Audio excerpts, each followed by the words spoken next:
Good morning. Multiple correspondence. Documented. Very serious.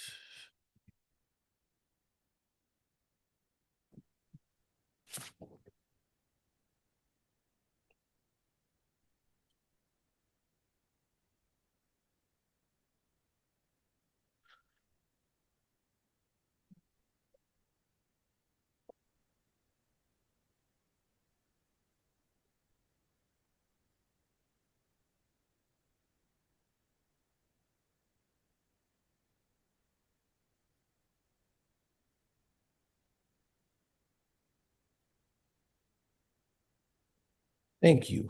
Over the past months, I have provided this board with multiple correspondence.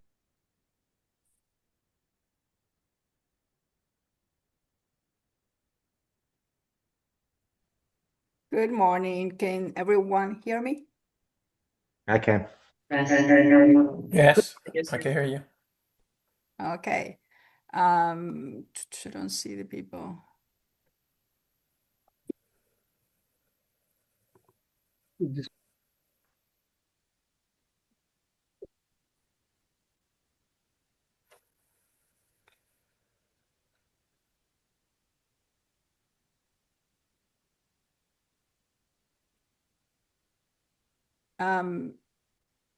CHFA board, CHFA staff. Can you hear me on the boardroom? Yes, we can. Yeah. Commissioner, can you give us a few minutes? We're trying to set up in the room here. Sure. Why are we not on a meeting? Sorry, I'll get that for a second.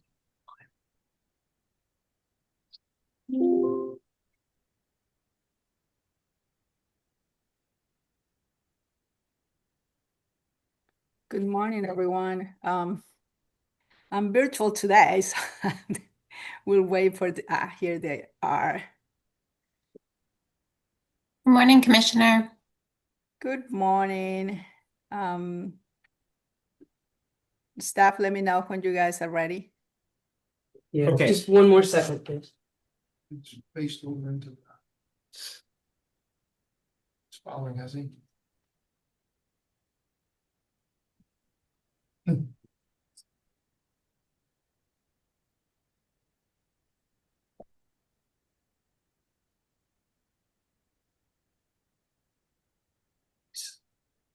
Pressure. So we just need Dawn to get back to her desk. So one more minute. Sorry for the delay. The camera's very funky if you watch it.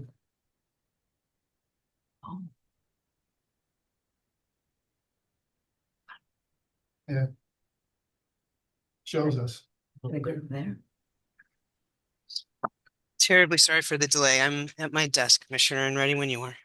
All right. So good morning. It's 10:02, Tuesday, April 23rd.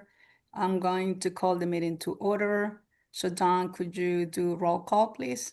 I can. I also want to remind folks that we are live streaming and recording this meeting, and both of those processes have already started. Additionally, if any board members who are attending virtually need to leave the meeting at any time, please let me know in the chat or let me know by email, as we may be taking votes without a roll call, and we need to comply with statutory requirements regarding virtual public hearings. Jerry Abrahams? Here. Wendy Clark? Here. Phil DeFranzo? Heidi DeWingert? Here. Timothy Hodges? Zani Imitowski? Catherine McKinnon? Here. Commissioner Mascara-Bruno? Here. Commissioner Perez? Here. Franklin Perry? Matt Puglisi? Here. Chelsea Ross? Here. Sarah Sanders? Here. Lisa Tupper Bates? Present. Greg Ugalde? Present. Sean Williams? Here. We do have a quorum in attendance for this meeting. Thank you, Don. Good morning again. Happy spring. And Don, could you do the public comments? Yes, of course. This is the only opportunity on the agenda for the public to provide comments. If you would like to provide a comment, please unmute yourself and state your name, or if you are in the boardroom, please let us know. To ensure that everyone has the opportunity to speak, comments will be limited to 3 minutes. Hello, how are you? Good morning. This is Harold Foley. Good morning, Dr. Foley. Please go ahead. Thank you. Over the past few months, I provided this board with multiple correspondences documenting serious failures within the state of Connecticut's affordable housing programs. The evidence is not one of opinion. It is corroborated by several reports issued by the state's own auditors of public accounts, including the recently released statewide audit on March 27, 2026, which now reflects over 9 consecutive years on the part of DOH. The rules under which the program operates have been repeatedly and selectively broken, whereby a small cohort of developers have greatly benefited via tens of millions of non-competitive, clandestine public funding. Meanwhile, other developers are held to rigid caps, rules, and constraints. The result is not just unfair, it is a systemic failure that has completely undermined the integrity of the entire funding program. Because of this unfettered funding, the process has now devolved to a point whereby pending funding applications on a per unit basis are in excess of an astonishing, almost unfathomable $825,000 per unit. This is not only egregious, this is completely unacceptable. We have previously shared that we have identified well over $100 million in questionable funding, some of which were flagged by the state auditors. What is the quantifiable impact on the people of Connecticut given the current housing shortage of 100,000 units? I would quantify it in these manners. Due to the loss of the 1-to-5 leveraging ratio, over $500 million in private investments has been lost forever. That further translates into over 1,500 units that will never be constructed. And further, and thus depriving over 6,000 citizens of Connecticut the opportunity to live in new, clean, affordable housing. In my closing remarks, how do you fix it? How do we fix it? In order to effectuate change, I believe the CHFA board should immediately refrain from approving any further or future projects from funding until these significant issues are addressed and remedied. Otherwise, it is a ratification of an underperforming process. Fix the system first. My last sentence is this. Then, and only then, can the state begin to meet its housing production goals and objectives. Thank you. Thank you. Does anyone else wish to make a public comment at this time? Yes, this is Bernard Thomas, Board Chair of the Minority Construction Council. Good morning. Good morning. Thank you. Please go ahead. Unfortunately, I'm very sad of the way on how things are being operated. And I feel that when we sit there and want to use the words like equity and inclusion, we are not doing what we're saying we're doing. It's good buzzwords for everybody, but sometimes it's hard to be able to get down and make sure that our contractors are able to get access to some of this work. Our minority contractors feel that they don't get access to the work, and if they do get access, it's a very minimum what they get access to. And then the other part, the fairness of the funding that's being different from them to other contractors is definitely unfair. If you sit there and look at, we were providing services for urban areas, and then we have minority contractors who's not able to service those groups. I agree that until we find a proper way to fix the system, we need to keep on throwing money into it. You have developers who refuse to be willing to take things from a GC and move it to a CM, which would give more people opportunity, more contractors opportunity, more taxpayers opportunities. This has been going on and on for a while. We saw this problem before when we were dealing with Costa, and now we're seeing it again. Certain deals being done by certain individuals and obviously pushing our contractors out. We can't use words like equity inclusion, and we're not willing to do those type of things. I urge the board to definitely step up and make a change. Thank you very much. Thank you. Anyone else who would like to make a public comment?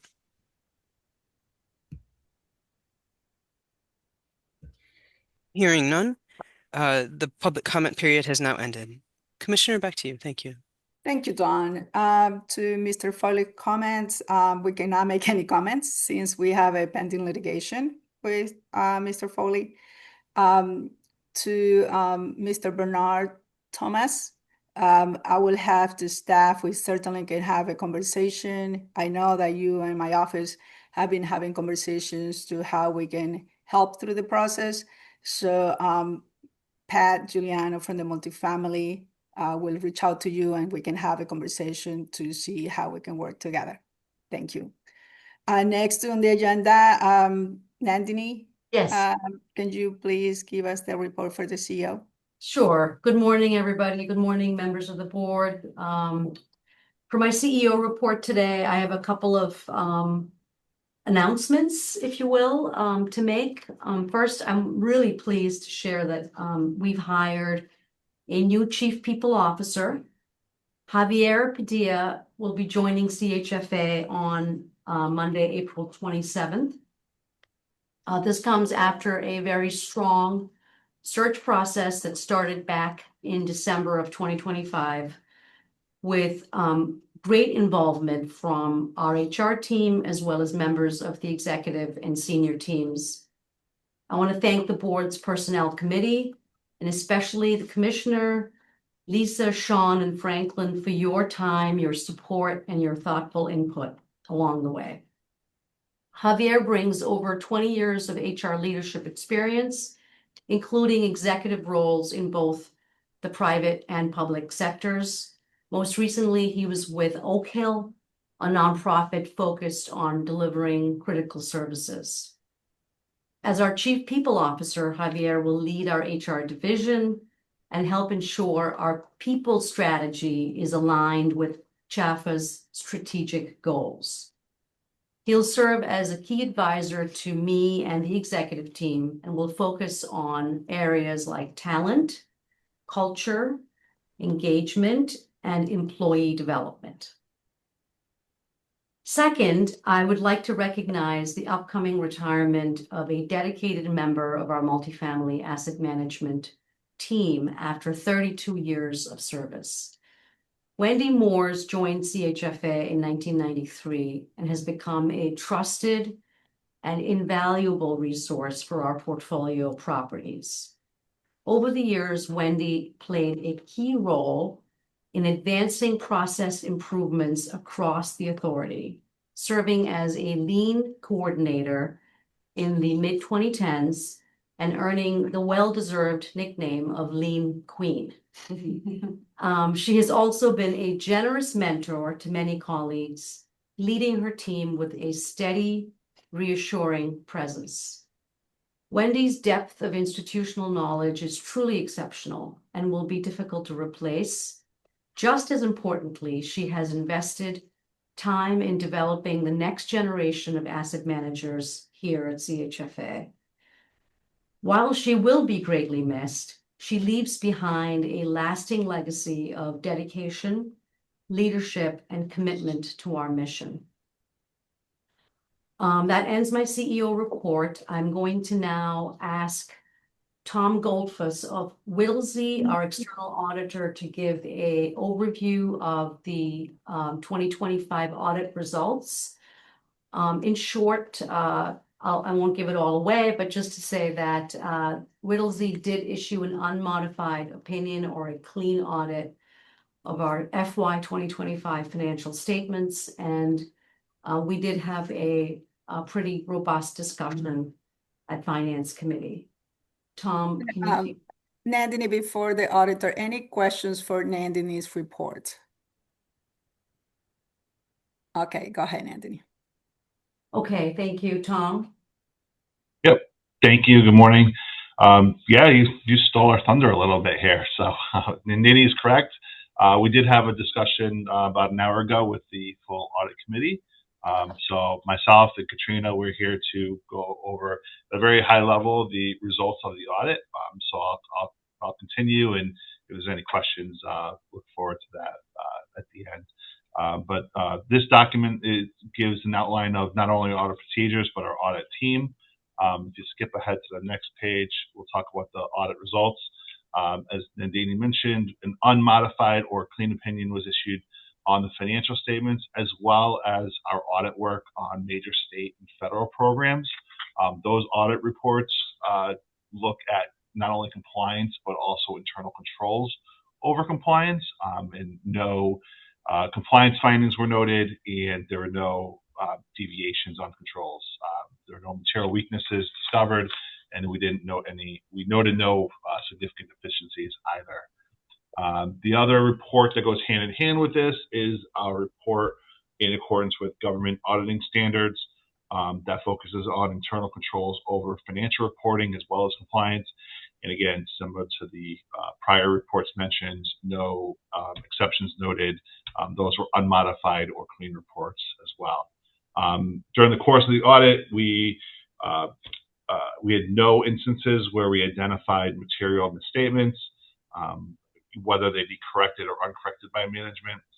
If there were any of those, we would report those as well, so no issues to report there.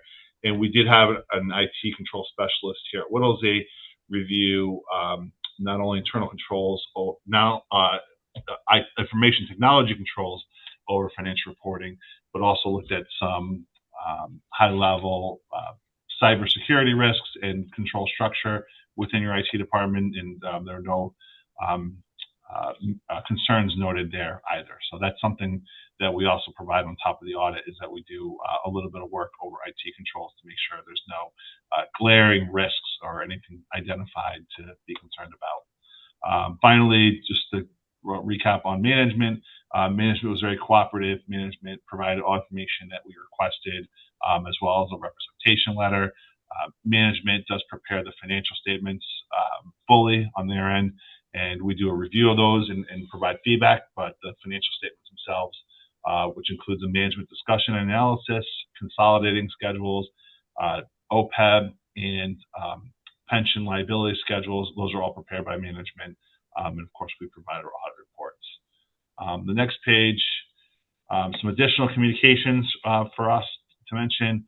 Our previously planned engagement approach was communicated to the audit committee and the board, as well as an engagement letter provided in October. Nothing happened during the audit that required us to deviate from our planned approach. There were no new significant accounting policies during the year that were implemented, and existing policies were not changed during 2025. An audit is not designed to catch fraud or illegal acts. However, the audit is planned with these as considerations. Nothing came to our attention, and nothing was identified that indicated such.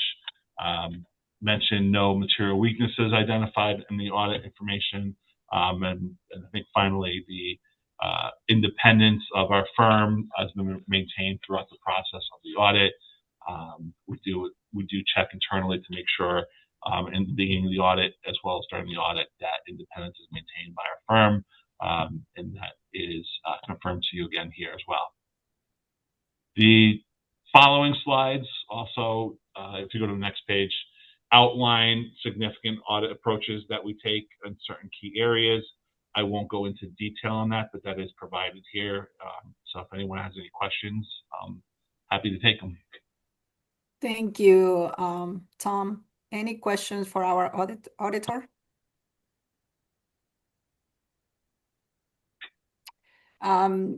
Nandy, do we have to vote on this or? No, we do not. No. Okay, thank you. All right, thank you to our auditors. Thank you to the staff. I know it's a lot of work into it, but a great results. And thank you to the staff at CHFA.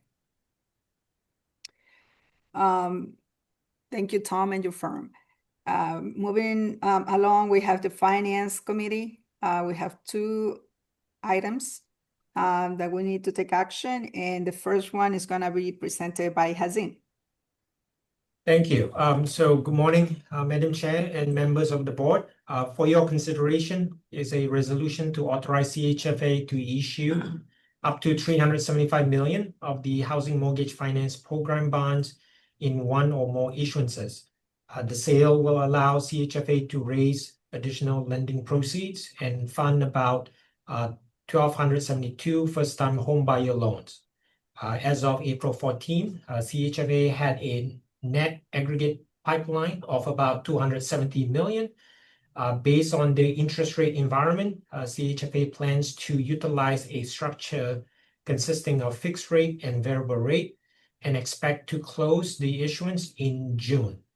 To leverage CHFA tax-exempt issuance capacity, CHFA intends to blend the tax-exempt proceeds with taxable bonds.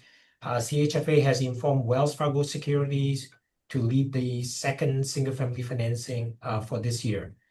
The resolution was presented to Finance Committee, and the committee asked a few questions about the timing of the financing along with the bond structure. The resolution was approved unanimously by committee, and I'm happy to answer any questions the board may have at this time. Thank you, Hazin. Can I have a motion to approve the resolution for the sales of the 2026 Series M bond? I'll move, Jerry. Thank you, Jerry. Can I have a second? Second, Chelsea. Thank you, Chelsea. Any comments or questions? Hearing none. Rob, I can do voice call, right? Yes. All those in favor, say aye. Aye. Aye. Any opposed? Abstention? Motion carries. Thank you. Next resolution, Hazin. Thank you. The second resolution is to authorize CHFA to recapitalize the Habitat for Humanity loan purchase program by $5 million. By way of background, CHFA in 2009 established a loan purchase program to assist Habitat in providing liquidity through the purchase of 0% mortgage loans provided and made by Habitat and the sale of new or rehab homes to low-income homebuyers. The program leverages CHFA's balance sheet and allows CHFA to partner with local communities to revitalize neighborhoods and provide access to homeownership. Last June, the board approved a recapitalization totaling the same amount of $5 million. Since the approval of last year, CHFA has purchased 26 loans totaling $5.3 million. To illustrate the impact of the program, we do want to share 2 examples of recent purchases CHFA did. One was with Coastal Fairfield County, where they built 4 duplex homes, their very first project in the town of Fairfield. CHFA purchased those same 4 loans in February and March of this year. The second was with North Central Connecticut, where they built 10 single-family homes on a site formerly belonging to a redevelopment agency.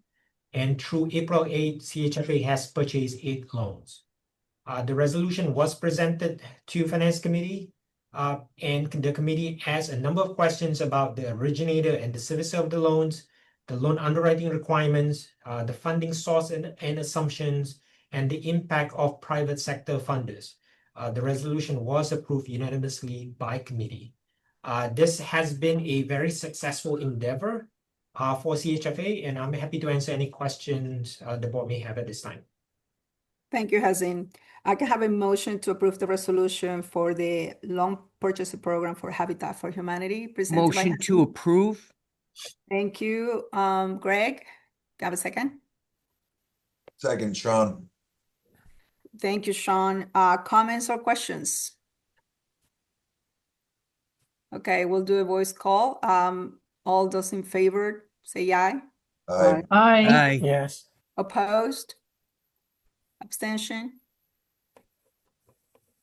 Motion carries. Thank you, Hazin. Thank you. Mortgage Committee.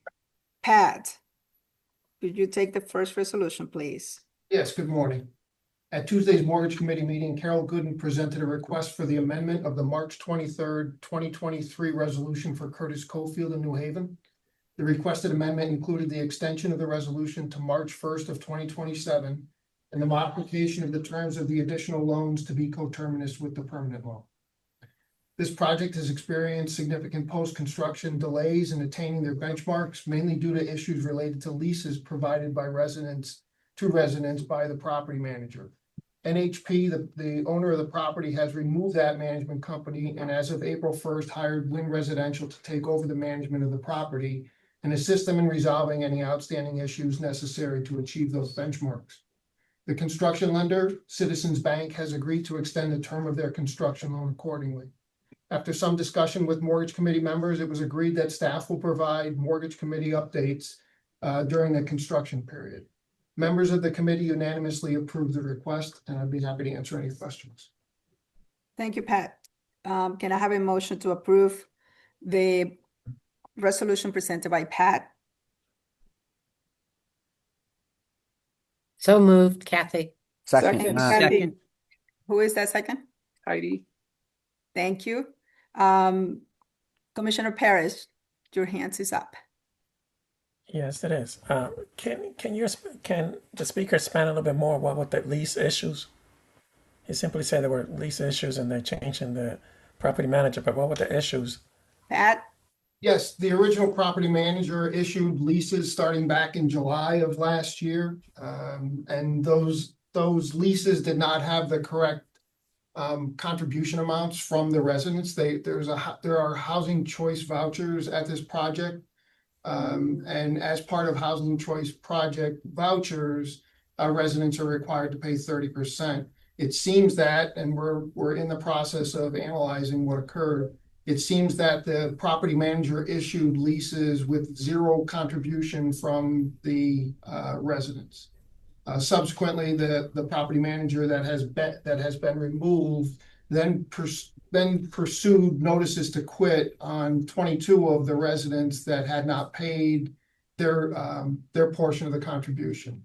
Subsequently, 9 of those cases have been resolved, and the other 13 are currently being resolved by NHP, the current owner. We have to allow Wynn Residential, one of the largest property management companies in the country, to get settled in on the property, and our expectation is that everything will be resolved, and NHP has committed to not displacing any residents because of this. Thank you. But the residents also knew about the requirements, right? I'm sorry? The residents should have known that there was a requirement of a contribution also, right? These residents were formerly homeless residents, and so not necessarily understood the requirements of the leases and the housing choice vouchers. So is this going to end up in us having to put more money into the deal? No, we'll not. Okay. All right, I'm all set. Any other question? Hearing none, we'll do a voice call. No, I did a voice call.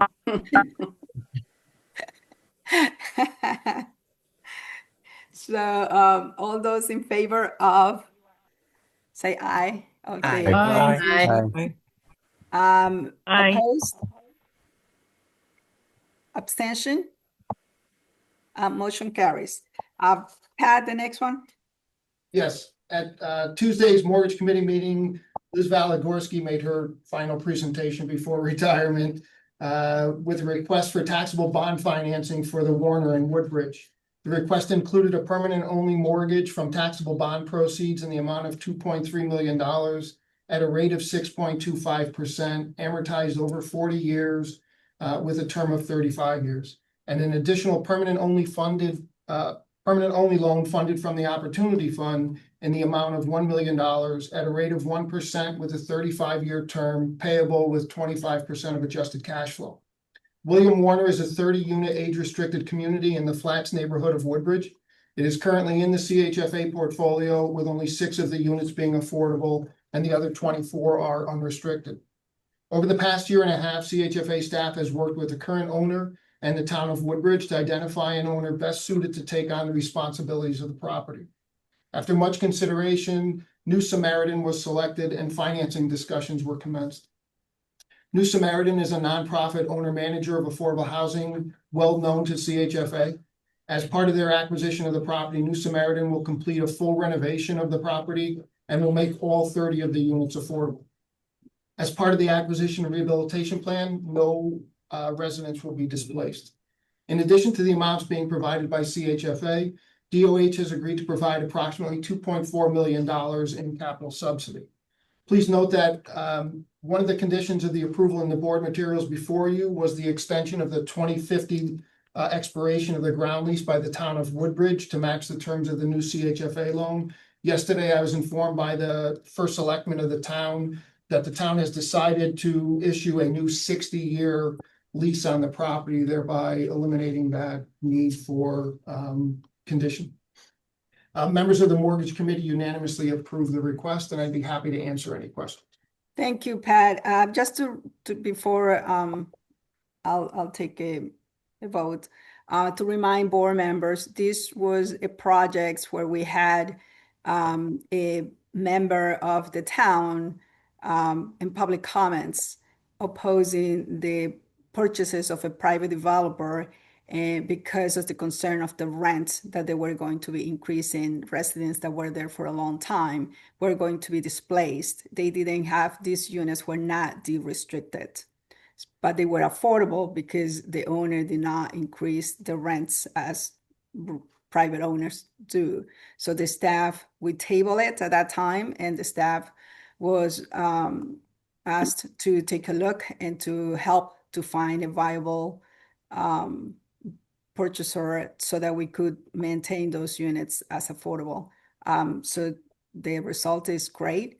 These units are going to be affordable. All of them are going to be now de-restricted. And Pat has done a tremendous amount of work personally with the staff and the department to make sure that the seniors that are living here are not going to be displaced, and they have a good organization that actually does that type of work. So thank you to the staff for all the work you guys have done. So now I will entertain a motion to approve the resolution presented by Pat. So moved, Chelsea. I'm second. Second, Kathy. Thank you, Kathy. Any other comments or questions? Hearing none. All those in favor, say aye. Aye. Aye. Any opposed? Aye. Sorry, I couldn't get off mute. Any abstention? Thank you, Sean. Motion carries. Thank you. Our next item is an executive session. So there is a pending litigation with Mr. Foley versus CHFA. So I would like to have a motion to go into executive session. So move, George. Thank you, George. Can I have a second? I'll second Jerry. Thank you, Jerry. Any comments or questions? Hearing none. All those in favor, say aye. Aye. Aye. Aye. Aye. Opposed? Aye. Abstention. Motion carries. I'm in Tom, the chat did for you meeting. Let me do call your- you when I finish. Yes, did you do the We're trouble? about to go into of course we executive can. Commissioner, you'll let me know when you're ready to come back in, yeah? Yes. Okay, very Thank you. good. And can I just confirm the folks going into the executive session are going to be all of the board members? And then who else would you like? Rob and Nandini. Okay, very good. So they will Rob, say, is that all? Do you have anybody else? No, that's it. Okay. very Thank good. And then can I just confirm, Lisa Tepper Bates, you're calling in from your phone today? That's correct. Okay, very good. 3495. Thank you very much. Okay, we will open the room for you right now. All right, I think we're good now. Okay. Can I have a motion to approve the consent agenda? So moved. A Second. second. Comments or questions? Hearing none, we do a voice call. All those in favor say aye. Aye. Aye. Aye. Any opposed? Any opposed? Any abstention? Motion carries. Any other comments before we adjourn the meeting from the board members? Please make sure that if you can make it our meeting in person, I think we will have food, right, Anthony? Yes, we will. We will have food, so it'll be great to see you all. And can I have a motion to adjourn the meeting? So move. Second, Matt. Second. All those in favor, say aye. Aye. Aye. Any opposed? Aye. Any abstention? Motion carries. Thank you. Thank you very much. Thank you. Bye. Bye-bye.